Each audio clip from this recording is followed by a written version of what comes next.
Ou un petit mot peut-être Mickaël sur le circuit. Pascal me disait que les conditions sont vraiment terribles, c'est quasiment une ornière du début à la fin. Le sable est très mou, donc il va falloir être prudent aussi au niveau de la mécanique parce que les motos vont vraiment souffrir, les pilotes aussi, mais c'est vrai que ça va être une course difficile pour tout le monde et les spécialistes risquent de faire vraiment la différence. Ouais, il y a des spécialistes comme Eric Higgins notamment, il a fait deuxième de sa manche qualificative hier, il peut faire une surprise aujourd'hui. Ça peut être une surprise, mais bon, je pense que l'homme à battre aujourd'hui, ça va être Tyler Rattray. Et nous sommes là avec Giuseppe Longo, le promoteur donc, de ces Grands Prix. Et également le président de la commission motocross, Wolfgang Traub, qui va nous dire un petit mot. Voilà, donc le dernier projet qu'ils ont eu entre eux, ça a été de faire un comité. Et ils ont réuni donc la FIM, Ustream et les manufacturiers pour travailler ensemble dans un même groupe de travail afin de donner les directives de ces championnats du monde de motocross et trouver eh bien, les meilleures dispositions pour faire le meilleur championnat possible. Voilà, donc tout le monde va être mis à partie dans ces prochaines années. Et c'est ce qu'ils ont créé justement. L'annonce a été faite ce week-end au niveau de ce comité donc motocross. On voit le public qui est bien présent pour cette première épreuve. C'est sûr, il ne va pas falloir manquer aucun moment de cette première course et ça va être intéressant pour nous puisque tout va être en direct sur l'antenne de Motors TV. Alors vous allez suivre pendant toute l'année ce championnat du monde. On va écouter Wolfgang Traub également ce qu'il nous dit.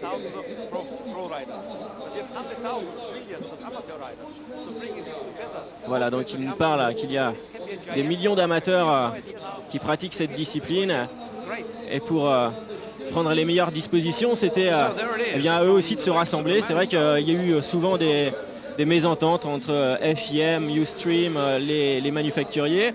On parlait l'an passé également de réduire la cylindrée, peut-être pour faire des championnats un petit peu plus disputés. Pardon. Donc on verra justement les décisions qu'ils prendront cette année.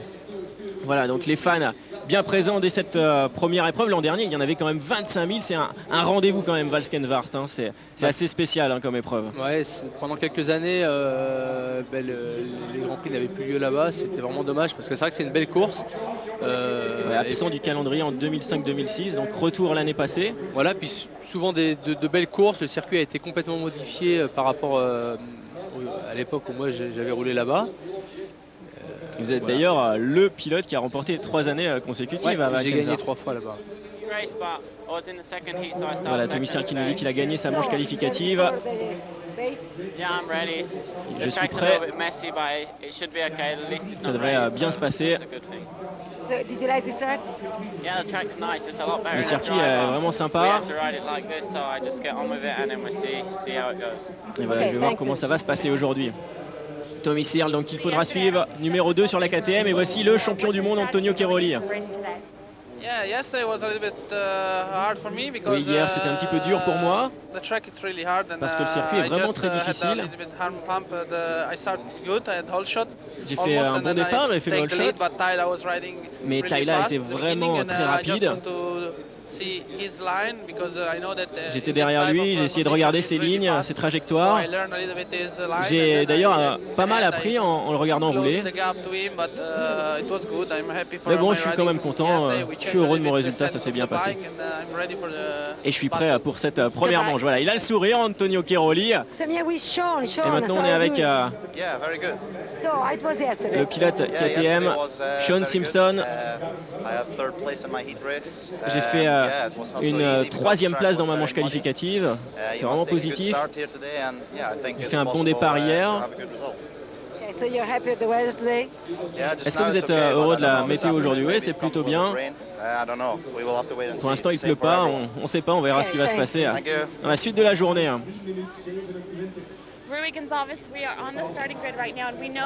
Et nous sommes maintenant avec un autre membre du team KTM.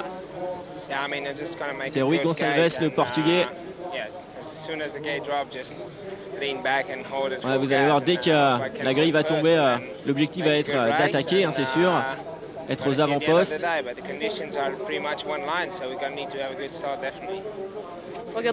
Voilà, donc le départ important dans des conditions comme celle-ci, Michael. C'est clair. Et Tyler Rattray maintenant. Oui, j'ai la pole position, donc ça m'a permis de choisir une bonne place sur la grille.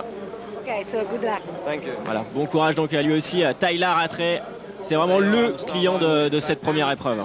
Ouais, je pense qu'il va être dur à battre s'il perd devant, parce qu'en plus il est motivé, il s'est blessé l'année passée au genou, il a pris le temps de revenir, de se préparer, et il est très affûté.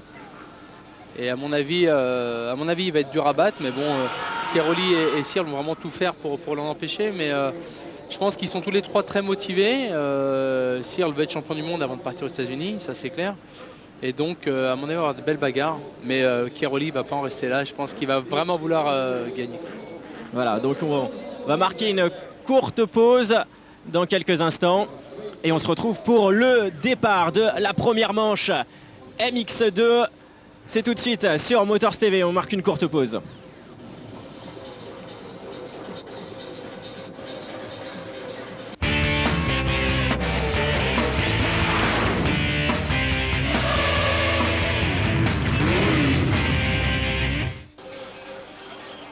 Première manche de l'année 2008, catégorie MX2. Nous sommes à Valkenswaard en Hollande. Et regardez, 15 secondes maintenant avant le premier départ de la manche MX2. Et derrière cette grille, de nombreux Français. 3 concurrents qui vont se jouer le titre avec des bons temps au chrono. Tyler Rattray. On a vu également l'anglais Tommy Searle et Antonio Chiaroli. Voilà, premier départ de l'année. Et le premier hot shot va être réalisé par un pilote KTM bien parti, on l'a vu. On a également Antonio Chiaroli, deuxième place. Et le premier, c'est apparemment Jérémy Van Orbeek, le Belge. Allez, Mickaël, voilà le début des débats 2008. Avec le très bon départ du Belge sur la KTM. Pour l'instant, on a un petit peu du mal à voir parce que on est assez loin, mais apparemment, il y a Nico Aubin qui est troisième. Voilà, Nicolas Aubin, très bon départ également. Et Antonio Chiaroli ici à l'image. Nico Aubin, voilà, troisième place, très bon départ du jeune Français. Alors qu'en quatrième position, je pense que c'est Tommy Searle et Tyler Rattray qui sont aussi très bien partis. Voilà, troisième position. Apparemment, je ne sais pas si c'est à Tommy Searle, c'est vrai que ça va être difficile. Regardez les conditions dantesques de ce circuit de Valkenswaard. On va découvrir ça tour après tour. On a également Jérémy Tarou, il est bien parti Jérémy. Regardez la difficulté pour tous ces pilotes de réussir à bien passer dans les lignes. On a Tyler Rattray également aux avant-postes. Et je crois qu'il y a Steven Frossard aussi qui est pas mal juste derrière Jérémy Tarou. Voilà, donc Jérémy Van Orbeek, le Belge, en première position. Juste derrière lui, il y a Antonio Chiaroli. On a également Nicolas Aubin, donc troisième. Sean Simpson est quatrième, le numéro 24 sur la KTM. On a Tommy Searle, cinquième place. Sixième, c'est Rui Gonçalves et Tyler Rattray, septième. Voilà donc pour le top 7. Jérémy Tarou, lui, il est huitième. Steven Frossard, neuvième. Anthony Boissière, dixième. Allez, les 3 Français dans ce top 10, dans la fin de ce top 10. Nicolas Aubin, donc troisième pour l'instant. Très bon départ pour les Français.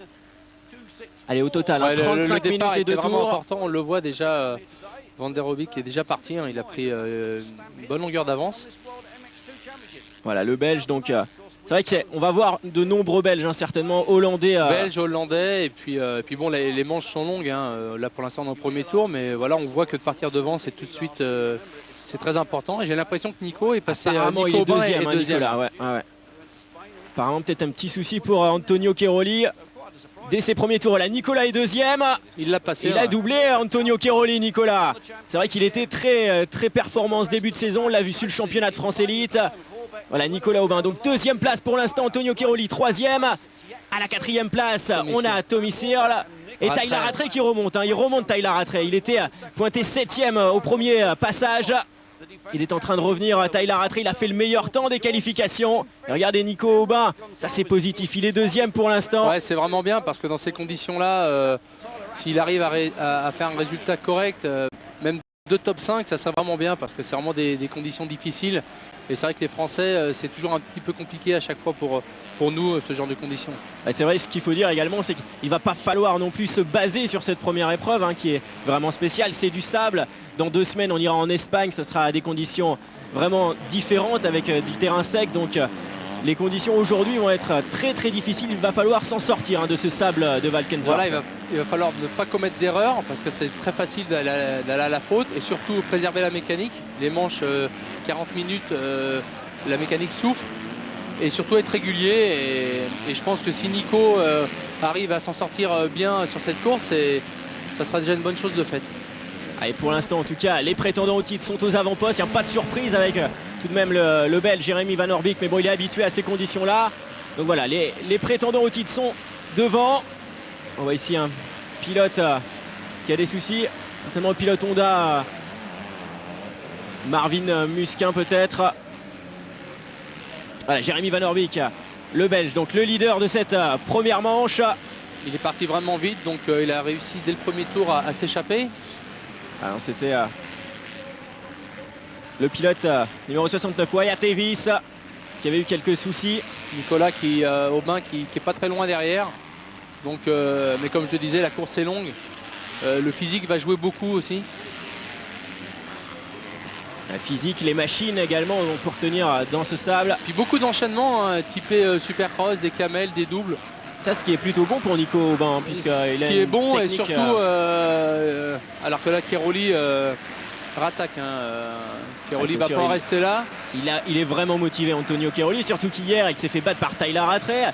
Il a vraiment envie de regagner une nouvelle couronne. Et ce qu'il disait dans les interviews d'avant-course, c'était son but cette année, puisqu'il a quand même gagné le championnat 2007 avec vraiment une aisance confortable, c'était de remporter cette année toutes les manches. Ça va être difficile. Ouais, je pense que cette année il est moins prêt qu'il l'était l'an passé. L'an passé il avait vraiment été piqué au vif par Christophe qui lui avait repris le titre en 2006. Cette année il me paraît un petit peu moins prêt. D'ailleurs l'année passée à Valkenswaard il avait gagné les 2 manches haut la main. Donc là déjà il est déjà mis plus en difficulté. Et puis derrière lui, il a tous les pilotes KTM qui sont vraiment énervés. Donc je pense qu'on va vivre une belle course parce que les favoris sont là. Et devant, on a deux jeunes pilotes qui, eux, veulent aussi montrer ce qu'ils sont capables de faire et ils vont rien lâcher. Oui, il y a beaucoup de jeunes pilotes qui peuvent se montrer. Regardez l'attaque ici de Tommy Searle sur Antonio Cairoli. Ça y est, Tommy Searle qui a pris le meilleur sur la Yamaha de Antonio Cairoli, sur le champion du monde en titre. Il veut être champion du monde, lui, c'est clair.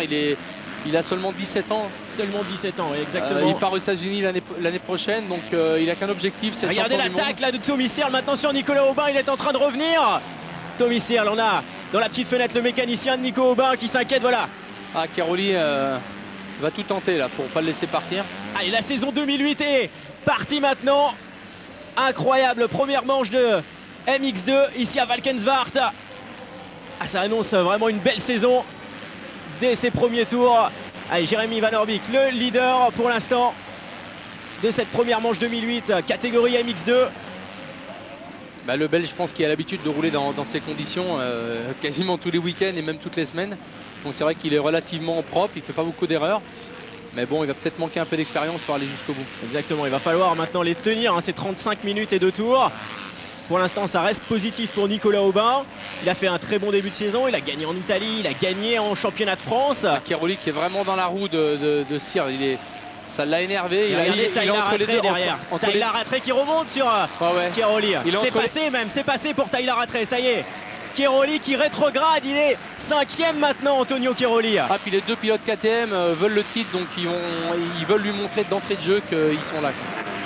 Quel début de saison, regardez les 5 premiers roues dans roue. On a Jérémy Van Orbeek, Nicolas Aubin qui attaque sur l'intérieur. On a également Tommy Searle, regardez sur l'extérieur. Attention, des trajectoires différentes, ça va se jouer au bout de cette ligne droite. Van Orbeek, et c'est passé pour Tommy Searle, il est 2e maintenant. Allez, Van Orbeek, Tommy Searle, Nicolas Aubin 3e. Alors sinon, au niveau des Français, on va parler un peu des Français. En 9e position, il y a Steven Frossard. Voilà, Steven. Xavier... On a Jérémy Tarou à la 10e place, Xavier Bogue 11e. Voilà.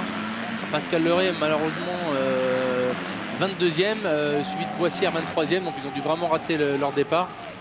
Et l'être devant là, c'est vraiment... C'est la bagarre de cette première manche. avec un Van Orbeek qui a fait un très bon départ. Donc pour l'instant il assure, il a ses lignes, il voit bien, il n'y a aucun souci, il n'y a aucune projection, hein.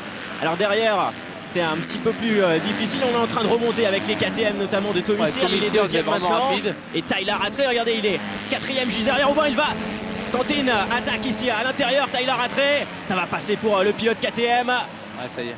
Voilà, c'est fait, donc Nicolas bon, Aubin. Il faut que Nicolas, bon, là devant c'est vraiment des purs spécialistes, ils sont vraiment très forts, il ne faut pas qu'ils s'affolent non plus. Il ne faut pas s'inquiéter je pense pour le français. Je pense que Searle va essayer de prendre la tête le plus rapidement possible pour s'envoler.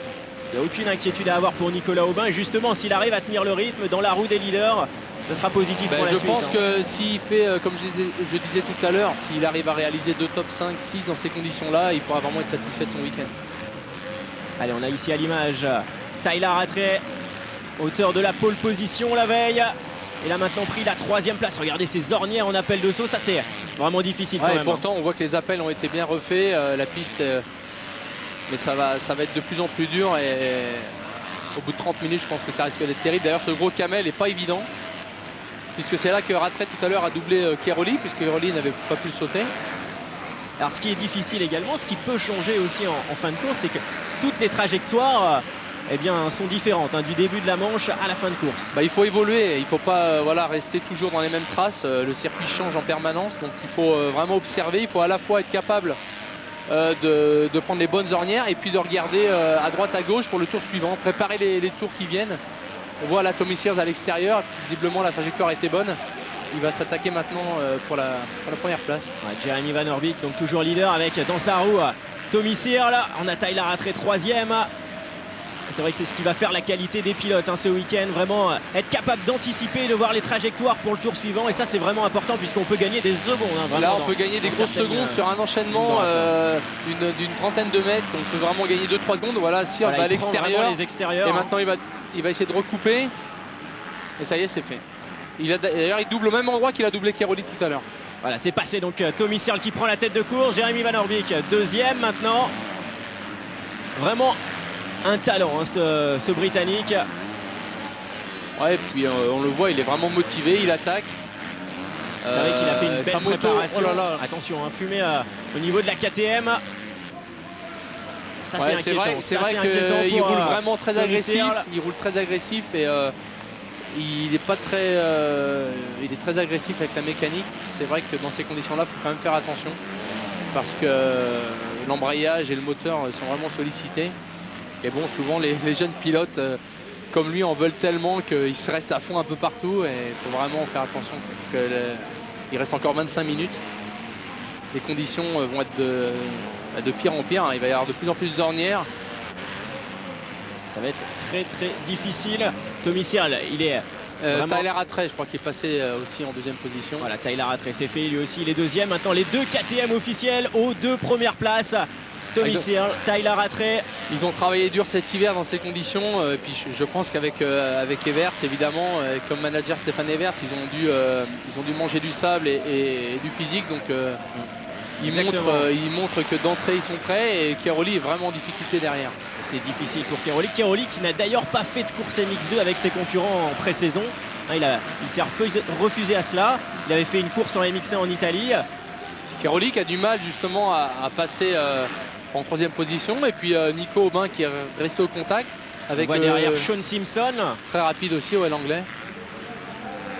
Il avait fait une bonne manche qualificative, 3e place pour Sean Simpson. C'est une des révélations de ce début d'année. Allez, Cairoli qui a passé Jeremy Van Orbeek. Comme vous le disiez, Mickaël, il ne semble pas aussi près que l'an passé quand même, Antonio Cairoli. Oui, je pense qu'il n'est pas aussi près. C'est d'ailleurs pour ça qu'il n'a pas voulu se montrer sur les courses MX2, enfin les courses inter début de saison, parce qu'il ne voulait pas montrer à ses adversaires qu'il était... Je pense que son objectif de toute façon, c'est s'il avait eu à se montrer, c'était montrer qu'il était prêt, qu'il était déjà le plus rapide. Mais s'il n'est pas venu, c'est qu'il ne le sentait pas vraiment. Et puis on a vu sur ces fameuses courses que Rattray et Searle étaient vraiment déjà prêts, eux, à se battre pour le titre. Allez, on rappelle le classement donc de cette première manche. On voit ici le leader, Tommy Searle. Tyler Rattray est 2e. Jeremy Van Orbeek à la 3e place. Cairoli 4e. Cairoli qui vient de le doubler, donc il a pris la 3e place maintenant. Et Nicolas Aubin toujours dans le top 5.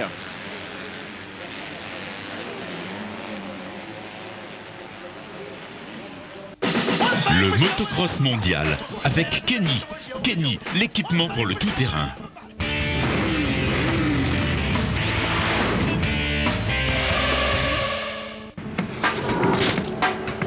Ford Escort, Porsche 911, Datsun Z, retrouvé du rallye à la mode vintage sur Motors TV avec l'East African Safari Rally, des pilotes et des voitures légendaires dans des décors de toute beauté. Un spectacle à ne pas manquer, samedi 12 avril à 15h45.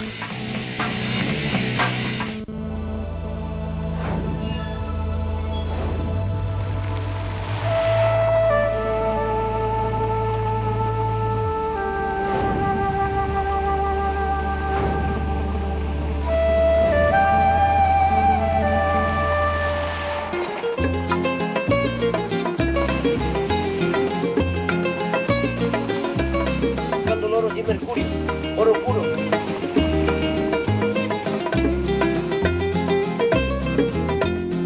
Voy a regresar por la costa atlántica.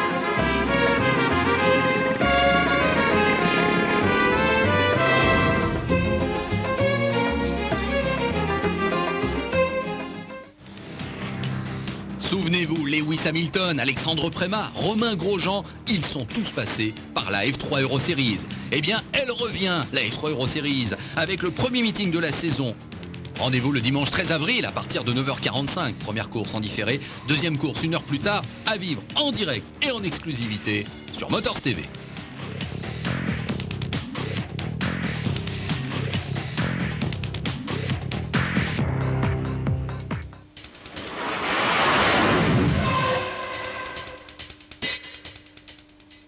Yo yo.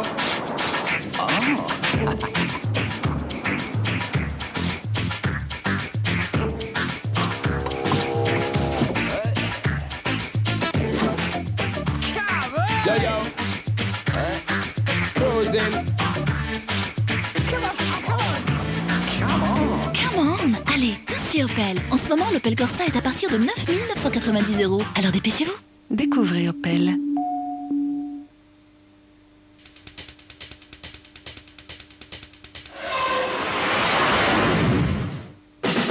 Le motocross mondial avec Kenny. Kenny, l'équipement pour le tout-terrain. Première manche de l'année donc, et déjà de nombreux rebondissements. Michael Pichon, on voit les deux KTM officiels aux avant-postes, ils prennent déjà des secondes d'avance. Ouais, ils sont vraiment très rapides, très faciles aussi, commettent très peu d'erreurs. Et je pense que Tyler, sur la durée de la manche, risque d'être l'homme à battre. Bon, Tommy Sear pour l'instant est devant, mais ça nous promet un beau duel pour la fin de manche. Alors il y a eu deux préparations différentes pour ces deux pilotes, puisque cet hiver, moi j'ai vu Tommy Searle aux États-Unis. Il n'a pas hésité à traverser l'Atlantique, aller s'entraîner un petit peu sur les terrains là-bas. Il prépare déjà son année prochaine. Et alors que Tyler Rattray reste souvent quand même en Belgique, hein, travailler dans le sable. Tommy Searle, il est jeune, il est ambitieux, il a envie de partir aux États-Unis. Et c'est pour ça que cette année, il va tout faire pour être champion du monde. Et il a l'air d'être prêt à tout pour réussir une belle carrière, à la fois ici, être champion du monde cette année, partir aux États-Unis et puis faire une belle carrière aussi là-bas. C'est quand même jeune, hein, il veut partir, il aura tout juste 18 ans, donc ça montre vraiment une grosse motivation. Il y a Tyler Rattray aussi qui veut partir, mais lui ça fait 5 années qu'il reste en Europe, qu'il cherche ce titre et la couronne n'arrive pas. C'est vrai que Tyler Rattray, lui aussi, c'est un peu ses dernières chances en MX2 là, s'il souhaite. Tyler, c'est vrai que KTM lui donne la chance tous les ans de repartir pour le titre. Il a eu beaucoup de malchance, mais bon, c'est un pilote très fort qui travaille très dur. Il manque parfois un peu de vitesse, il fait quelques erreurs, il chute de temps en temps. Donc cette année, encore une fois, il a mis toutes les chances de son côté pour devenir champion du monde, mais bon, il va avoir fort à faire avec Pieroli et Searle. Allez, à 20 minutes de la fin de ce temps réglementaire, on va faire un petit point sur les Français avec bon, forcément Nicolas Aubin qui est 4e pour l'instant. On a Xavier Bogue qui a pris la 9e place, il vient tout juste de doubler Steven Frossard, 10e. Donc Jérémy Tarou quant à lui est à la 11e place pour l'instant. On a Pascal Leré, il remonte, Pascal, il est 18e. Et Anthony Boissière à la 20e place. Ouais, les Français qui lâchent rien. Je les ai vus rouler à Romagny, ils étaient très rapides, donc ils ont l'air tous motivés.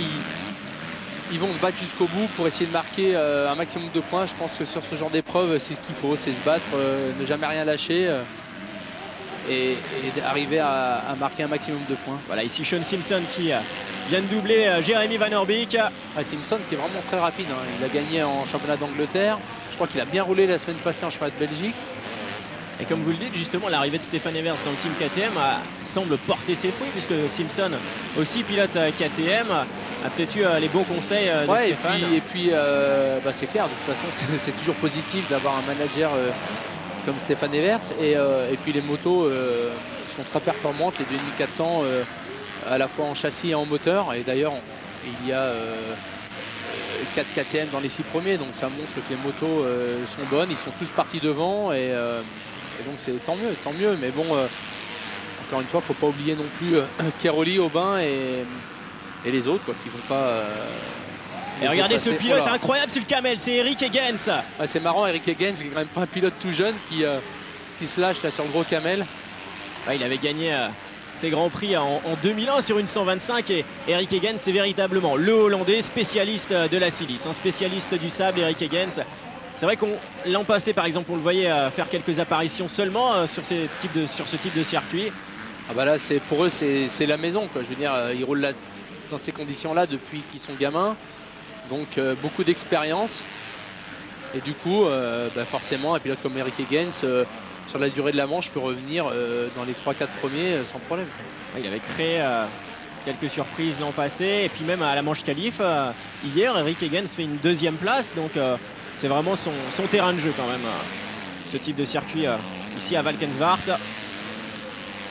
Allez, on voit Sean Simpson, derrière lui Eric Higgins. On voit les pilotes qui sont obligés vraiment d'évoluer par rapport au circuit lors de leur trajectoire. Là, le passage de vague est très mou, les motos quasiment qui s'arrêtent.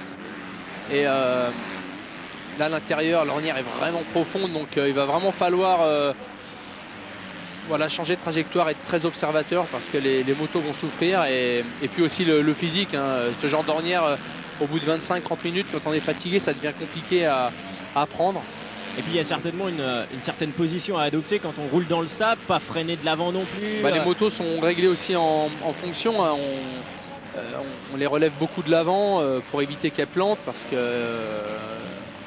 c'est très mou. Et puis voilà, il ne faut pas trop se servir du frein avant. Il faut mettre les gaz très tôt en entrant dans les virages. À peine rentré dans le virage, il faut accélérer parce que sinon l'avant il a tendance à se tanker facilement. Allez, pour l'instant, les KTM brillent aux avant-postes de cette première manche MX2. Par contre, on n'a pas vu Gauthier Paulin, qui est il est en 24e position. Ouais, voilà, Gauthier à 24e position. Probablement ce matin également au warm-up, il a eu un petit souci, Gauthier, donc on attendra. Il fait des bons chronos par rapport aux pilotes qui sont devant lui. Jusqu'à la 15e place, les pilotes devant lui ne sont pas plus rapides, donc il va se battre aussi pour essayer de remonter et marquer des points.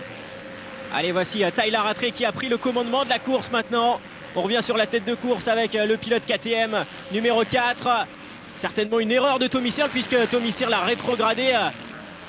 Antonio Keroli est passé 2e lui. Et peut-être une chute ou un problème mécanique, on va voir. Ouais. On va attendre quelques instants pour confirmer. Puisqu'on a vu quand même la KTM de Tommy Searle qui... On va voir son dernier tour puisque Tyler Rattray a fait énormément. Tyler Rattray a fait un 2.13, Keroli un 2.15. Et pour l'instant, Tommy Searle n'apparaît pas. Tommy Searle, il est 3e, hein. Il vient de passer. Il a fait un 2.31. Il est un petit peu en retard là. Il a perdu 15 secondes quand même dans son dernier tour, Tommy Searle. Alors qu'on a vu Stephen Sword à la peine, le pilote Kawasaki Molson. Allez, le leader c'est lui, Tyler Rattray.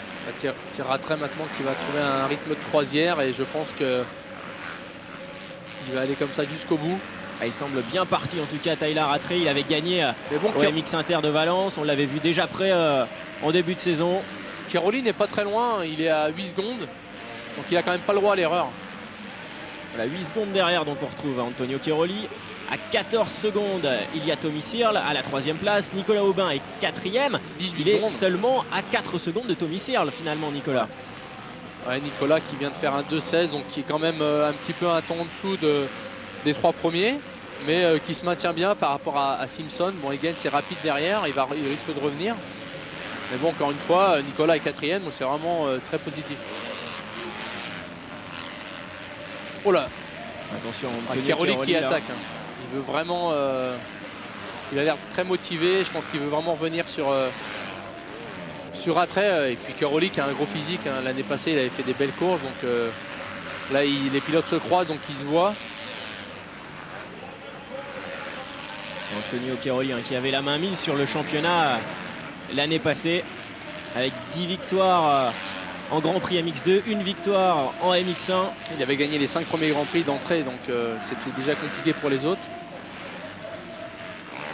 C'est vrai qu'ici à Valkenswaard il avait également remporté les 2 manches pour débuter la saison. Allez, c'est Tommy Searle ici, voilà, aucun souci pour lui, il a dû faire une erreur. Ouais, une petite chute, c'est vrai qu'il est jeune, il est agressif. Bon, on le voyait tout à l'heure, il commet pas mal d'erreurs parce qu'il en veut tellement que j'arrive un peu à le comprendre. C'est vrai qu'il a vraiment envie de gagner, il donne tout ce qu'il a. Et il est capable de revenir chercher Cairoli, mais... Ouais, 2e place l'an passé, Tommy Searle, c'est vrai que sa dernière année en Europe, il va vouloir absolument jouer aux avant-postes. Il s'énerve un peu, là, il commet pas mal d'erreurs. Et le terrain, en plus, va se défoncer hein, énormément en fin de course. Il va falloir avoir le physique. C'est clair. Et Nicolas Aubin qui est pas vraiment loin de Searle parce qu'il fait tellement d'erreurs. Tommy Searle, il est capable de faire des super passages et puis de faire quelques secondes derrière. Et il a quand même beaucoup forcé, j'ai trouvé, lors des premiers tours. Donc, allez, Nicolas Aubin, donc meilleur français actuellement à la 4e place. C'est marrant parce que Tommy Searle, je trouve, pour un pilote, bon, il est vraiment très rapide, mais il utilise très peu les jambes. Je trouve dans le sable, habituellement, il faut faut vraiment serrer la moto avec les jambes. Et lui, il a toujours une jambe qui traîne. Il a un pilotage vraiment pas forcément adapté au sable, mais bon, il est très rapide quand même. C'est vrai que il tient pas très bien sa moto. Il va à droite, à gauche. Je trouve qu'il a le guidon aussi très en avant. Mais bon, c'est quand même efficace. Mais allez, retour sur la tête de course avec Tyler Rattray. Ouais, Rattray qui est déjà un peu plus propre quand même, qui semble plus sûr. Ouais, beaucoup plus tranquille sur la moto. On le voit moins attaquer, moins forcé. Mais en même temps, il faut rouler plus coulé hein, dans ces conditions. Ouais, il faut éviter de taper très fort dans les appuis. Il faut surtout bien regarder où on pose ses roues. Voilà, Tyler qui lèche vraiment le bas des appuis, qui rentre pas trop fort dedans. Au niveau de chez KTM, on est à peu près sûr des chances de Tyler Rattray. Une belle trajectoire. Voilà, comme il nous dit, il n'abandonnera pas. Et il va être à 100%. Ouais, il va être à 100% et surtout il va pas faiblir. Il va rouler comme ça jusqu'au bout sans commettre d'erreur. Allez, il reste maintenant 11 minutes et 2 tours. Ça va être les 10 minutes les plus difficiles, hein, certainement. Ouais, je pense que pas forcément. Enfin, pour lui, non, ça va être peut-être assez facile parce qu'il va. On a vu au dernier tour, il a remis 3 secondes quasiment à Cairoli, donc il a 12 secondes d'avance maintenant, donc il va pouvoir gérer la course. Si pour Rattray c'est à peu près sûr, c'est derrière ça va pouvoir changer. Ouais, derrière ça peut changer parce que Searle a quand même perdu beaucoup de temps maintenant sur Cairoli. Et c'est Nico Aubin qui est à seulement 3 secondes de Tommy Searle. Donc ouais, il tient le rythme Nicolas Aubin, il est à 3 secondes donc, de Tommy Searle. S'il était capable d'aller chercher Searle dans ces conditions, ça serait vraiment très fort. Alors que dans le tour précédent, Jérémy Tarou a perdu une place, il est 12e maintenant, c'est Joël Rollins, le Belge qui a pris la 11e place. Toujours 9e Xavier Bog, 10e Steven Frossard. Le gros camel à mon avis qui commence à devenir difficile. Les pilotes sont courts, hein, ils rebondissent sur le haut. Donc là il faut être vigilant parce que... Antonio Cairoli maintenant à l'image, 2e pour l'instant de cette première manche. Ouais, un appel délicat en plus. Ah, ça va faire mal au moral de Cairoli, hein, certainement. Ouais, mais je pense que s'il sait qu'il n'est pas prêt, en même temps, il va être satisfait de cette deuxième place. Allez, on marque une courte pause et on suit cette première manche dans quelques instants.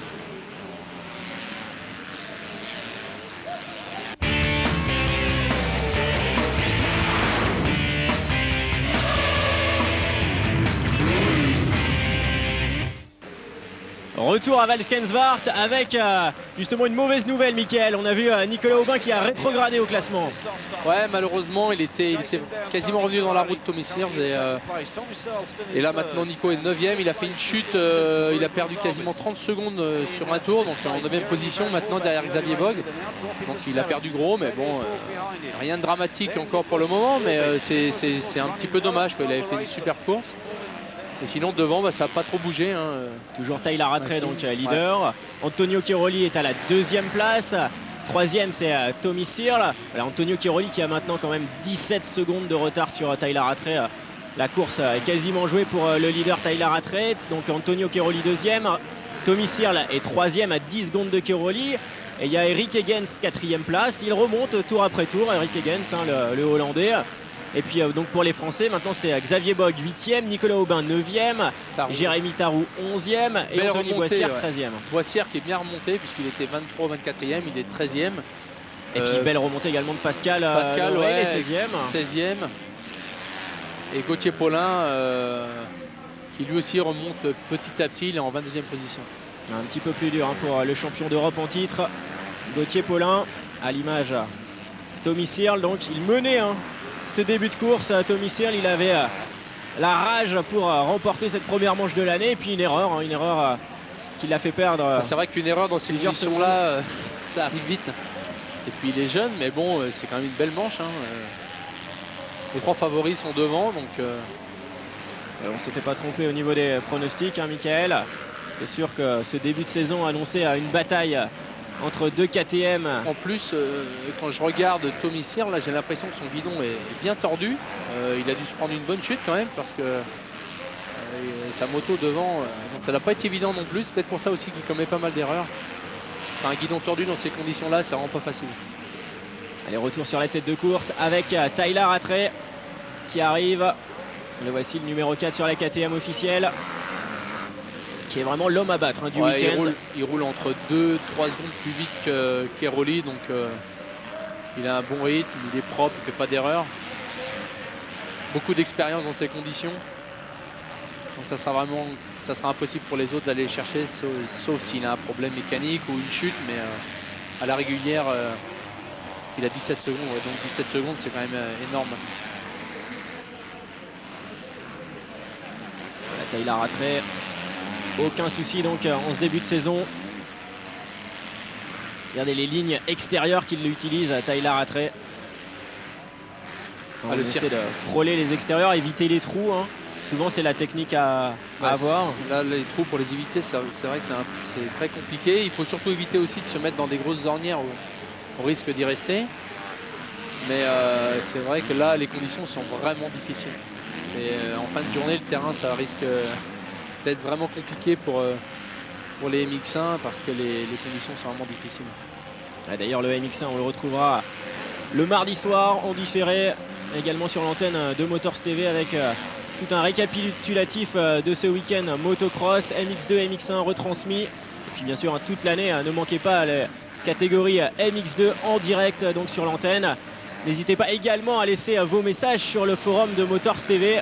Si vous voulez poser des questions à Mickaël Pichon, nous vous répondrons dès que possible. Donc envoyez vos messages à motorstv.com.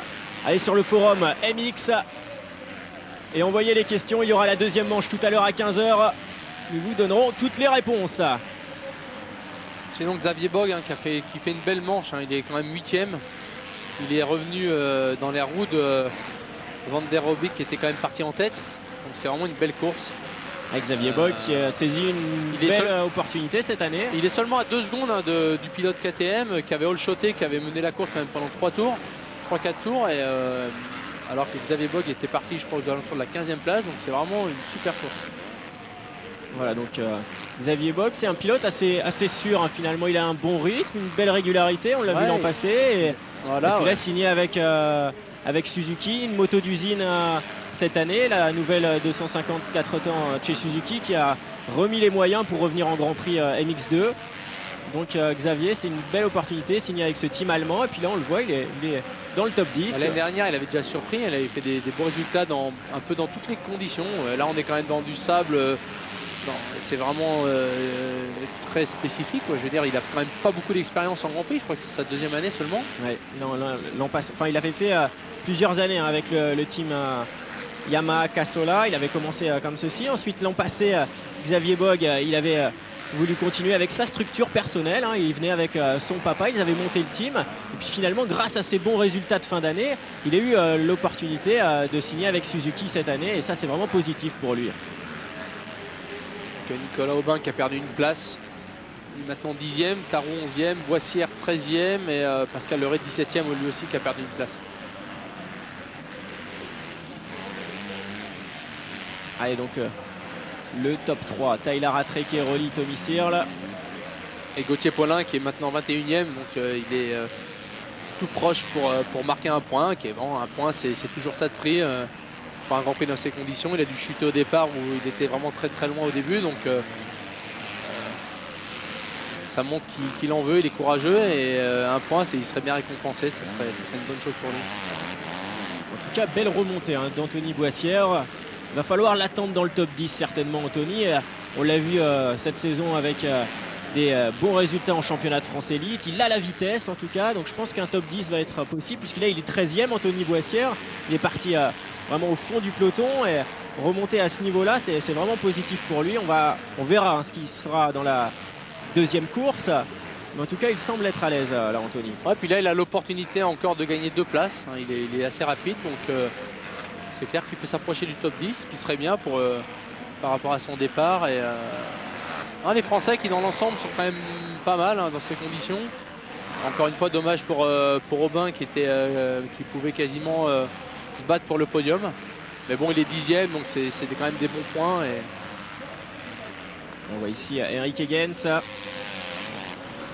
à la 4e place pour l'instant. Il a 10 secondes derrière Tommy Searle, Eric Higgins.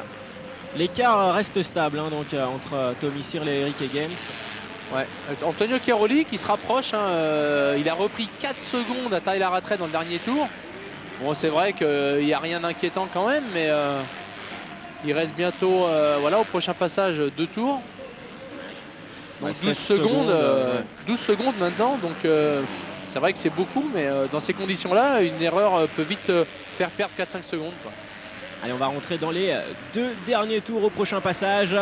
Regardez encore Eric Higgins qui arrive à sauter le double là. Il a toujours la vitesse. Derrière lui, on voit Sean Simpson qui tient la cadence. Sean Simpson sur la KTM. Le voici, le Britannique. Ouais, une belle bagarre là pour la 4e place. Ouais, Sean Simpson qui a quand même gagné 3 secondes sur Eric Higgins dans le dernier tour. Ça, c'est quand même étonnant de retrouver le Britannique aux avant-postes. Belle manche qualificative, belle première course. C'est l'une des révélations de ce début d'année en tout cas. Je ne sais pas ce qui va se passer dans ce passage là de vague pour les autres manches, mais j'espère qu'ils vont sortir le bulle pour refaire, parce que là ça devient vraiment infernal pour les pilotes. Il n'y a plus qu'une trajectoire, c'est vraiment très mou. Ouais, c'est un véritable champ de mine là, ce circuit de Valkenswaard. Ouais, on peut voir un petit peu le pilotage de ce jeune Britannique, la Sean Simpson. Ici c'est Jérémy Van Orbeek, le Belge leader en début de course. Il a rétrogradé à la 7e place maintenant. Il s'est fait doubler par Rui Gonçalves, 6e Rui Gonçalves. Et Xavier Bogue donc toujours 8e à seulement 3 secondes de Jérémy Van Orbeek. Allez, Xavier Bogue, il va revenir. Ça serait bien pour lui de gagner une nouvelle place dans ces 2 derniers tours. 3 secondes, c'est peu. Ouais, c'est clair que c'est peu. Bon, Van Orbeek a fait quand même un bon dernier tour. Et puis, il a beaucoup d'expérience certainement dans ces conditions-là. Mais bon, Xavier Bogue semble assez solide physiquement. D'ailleurs, il se retourne. Il voit que derrière, ça revient. Donc, c'est bon signe pour Xavier Bogue. Ouais, c'est souvent le pilote inquiété qui se retourne. Ah, le voilà. Ah, il est là, il est toujours là sur la Suzuki, Xavier Bogue. Allez, 8e pour l'instant, il a l'opportunité de gagner une nouvelle place avant cette fin de manche. Alors que Nicolas Aubin, toujours 10e. Quant à lui, il a perdu le rythme qu'il avait en début de course. Ouais, c'est vrai que la chute il lui a certainement un peu cassé le moral. Il perd 30-40 secondes dans un tour. De la 4e place, il passe à la 9e. En plus, physiquement, bon, c'est toujours difficile dans ces conditions de relever la moto, de la redémarrer. Donc, bon, il se maintient à la 10e place. Il faut juste espérer qu'il y reste jusqu'au bout. Voilà, en tout cas, entre Xavier Bogue, Joël Roland 9e et Nicolas Aubin, il y a seulement 8 secondes d'écart. Donc, tout est encore possible dans les 2 derniers tours. On voit ici Antonio Cairoli. Rattray qui a réussi quand même dans le dernier tour à en remettre une petite couche là, puisqu'il a mis 3 secondes à Cairoli. Il n'a pas beaucoup baissé ses temps, Tyler Rattray, quasiment en permanence entre 2.13 et 2.17. Bah, il est régulier, Tyler Rattray, il est prêt et Cairoli semble vraiment batailler là. Il veut être devant, mais il n'arrive vraiment pas et il a vraiment maintenant un concurrent à sa hauteur. Là c'est Tyler Rattray, il va falloir vraiment s'entraîner énormément s'il souhaite continuer à briller comme il l'a fait l'an passé. Mais bon, Cairoli dans des conditions, dès les prochaines épreuves en Espagne, au Portugal, il va être dans des conditions plus qui lui conviennent. Voilà, qui lui conviennent mieux. Donc Rattray là, il est vraiment dans son terrain de jeu. Donc, Cairoli, ça il le sait. S'il arrive à faire 2 deuxièmes places, je pense qu'il sera plutôt satisfait du fait qu'il est quand même pas très prêt, je pense qu'il s'est moins bien préparé que l'an passé, mais bon, les courses vont l'aider à se préparer, vont le remettre en confiance. Et de toute façon, on n'est pas 2 fois champion du monde pour rien, il ne va pas se laisser abattre comme ça. Il faudra compter sur lui, c'est sûr. Dans 2 semaines, ça sera en Espagne, à Belpuig, un circuit généralement très sec, très dur. Donc des conditions qui conviennent mieux à l'italien, c'est sûr. Ouais, je crois que c'est le dernier tour. Voilà, on rentre dans le dernier tour, dernière boucle pour Tyler Rattray qui a fait une course parfaite.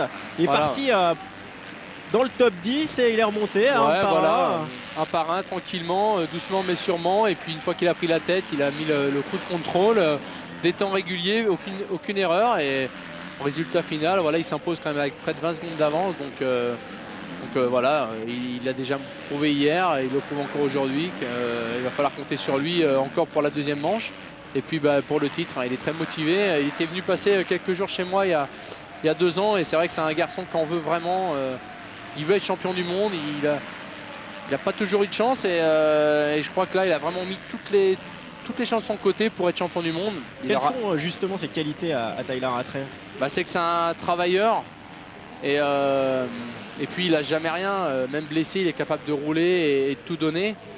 Bon, malheureusement, il manque parfois un peu de vitesse et un peu de technique. C'est pour ça d'ailleurs qu'il peut se faire mal, parce qu'avec son manque de technique, il lui arrive de chuter. Mais bon, cette année, je suis confiant là. Il a l'air très motivé, très sûr de lui. Donc, c'est un pilote très sympa. En tout cas, bon début de saison là pour Tyler Rattray. Voilà, qui arrive maintenant dans les derniers virages de cette première course. Là, il est reparti pour le dernier tour. Donc là, maintenant... Et l'arrivée au prochain saut. C'est l'arrivée sur le camel. Bon, il n'a pas fait de figure, mais bon. Non, on n'attendait pas non plus à une figure de freestyle de la part de Tyler Rattray. Au bout de 35 minutes dans ces conditions, il était juste content de passer l'arrivée. Exactement, avec une avance victoire confortable également. Alors, 2e place, on a Antonio Cairoli. Allez, on attend l'arrivée de tous les pilotes. Antonio Cairoli donc 2e, Tommy Searle 3e place. Et retour sur ce saut d'arrivée avec Gauthier Paulin ici qui a une tenue qui était d'ailleurs une des tenues fétiches, une des couleurs fétiches de son entraîneur Jackie Vimon. Gauthier Paulin qui n'a pas été récompensé de ses efforts, il termine 22e. Allez, le classement donc à l'arrivée de cette première course. Rattray, Cairoli, Tommy Searle, Eric Higgins 4e, Sean Simpson 5e place, Rui Gonçalves 6e. Là c'est vraiment le gros coup des KTM. avec quand même 5 KTM dans les 7 premiers. La meilleure performance française est signée par Xavier Bogue à la 8e place. Nicolas Aubin termine à la 10e place. Voilà, Tarou 11e, Boissière 13e, Pascal Leray 16e. Le voici Nicolas, on l'a vu. Quelques images du français. Il Et regardez le soleil qui fait son apparition également ici à Valkenswaard. Ouais, ça va pas faire de mal pour les conditions de la piste.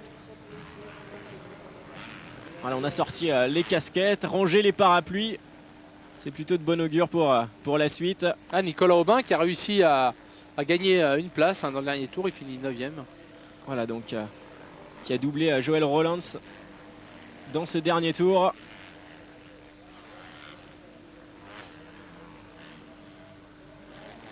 Allez, on va marquer une nouvelle page de pub et on se retrouve tout de suite après pour les podiums de cette première manche, les interviews en tout cas.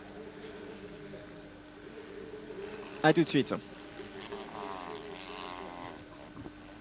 Le motocross mondial avec Kenny. Kenny, l'équipement pour le tout-terrain.